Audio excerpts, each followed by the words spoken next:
આ કૂતરાઓની શું ચાલે છે અમિત? જો કૂતરાઓની ગેમ છે અહીંયા.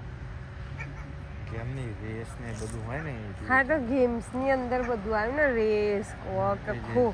પેલા લોકોને તો જો જાણે ખોખો રમાડતા હોય ને એમ બેહાડ્યા છે. આ લોકો ખોખો રમે છે. અહીંયા આ લોકો કૂતરાને આમ પોતાના બચ્ચા જેવું, પોતાનું બાળક હોય તે રાખે નહીં.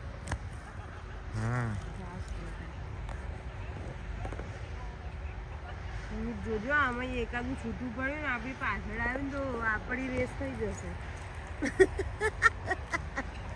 હું તો નહીં જર્મન ને બર્મન જોડે નહીં દોડી. ઓસ્ટ્રેલિયામાં પહેલી વાર જોયું કૂતરાઓની રેસ એન્ડ એક્ટિવિટી એન્ડ મસ્ત લાગે યાર. આપણે દૂરથી જોઈએ તો એવું લાગે ને. જો તો કઈ જર્મન છે આપણે તો ઝૂમ કરજે. હમણાં આવશે ફોનના બહાર આવી જશે. હા પેલું તો હોઈ ગયું. પેલા બેનના હાથમાં જો પેલું ત્યાં આવ્યું એ આવી ગયા. Toy toy toy. ઓલો મારે દીકો એવું કે રૂસો આવી. આ બાજુ આવી ગયું પેલું. લે ગેમ પતી ગઈ લાગે છે. નંબર તો બતાવ.